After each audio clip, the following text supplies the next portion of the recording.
નમસ્કાર, હું છું ભાવના ચૌહાણ. N7 ગુજરાતી ન્યૂઝમાં આપનું હાર્દિક સ્વાગત છે. ચાલો જાણીએ આજના મહત્વના સમાચાર. વીએચપી અને બજરંગ દળ જંબુસર દ્વારા રામોત્સવ નિમિત્તે ભવ્ય શોભાયાત્રા નીકળી. સૌના પ્રેરણા સ્ત્રોત અને સનાતનની હિન્દુનું ગૌરવ એવા મર્યાદા પુરુષોત્તમ પ્રભુ શ્રી રામના જન્મદિનની ઉજવણી નિમિત્તે પ્રતિવર્ષની જેમ આ વર્ષે પણ વીએચપી અને બજરંગ દળ જંબુસર પ્રેરિત રામોત્સવ સમિતિ દ્વારા બંટી ફળિયા ખાતે સતત 8 દિવસ સુધી રામોત્સવનો ભવ્ય આયોજન કરવામાં આવ્યું હતું.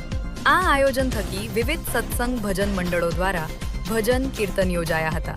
સમગ્ર સનાતનની હિન્દુ માતા બહેનો, વડીલો, બાળકોએ રાષ્ટ્રચેતના અને ધર્મનિષ્ઠા જગાડવાના આ અભિયાનમાં મોટી સંખ્યામાં ધર્મપ્રેમી જનતા હાજર રહી સત્સંગનો લાભ લીધો હતો.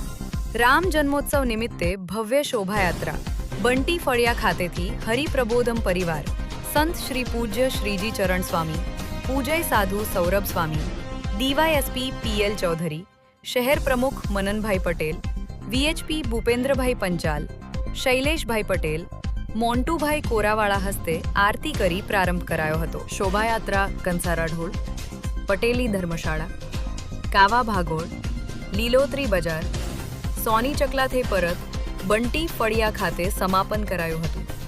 શોભાયાત્રામાં જય જય શ્રી રામના નારા ગુંજાતા હતા. ડીજેના તાલે સૌ ઝૂમી ઉઠ્યા હતા.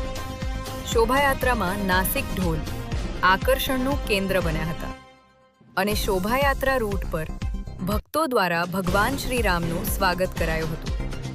આયોજકો દ્વારા ભાવિક ભક્તો માટે ઠેર ઠેર પાણી શરબતની વ્યવસ્થા ગોઠવવામાં આવી હતી.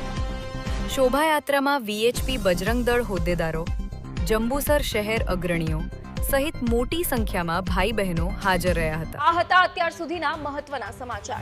તો આવા જ સમાચાર જોવા માટે જોડાયેલા રહો અમારી સાથે. નમસ્કાર.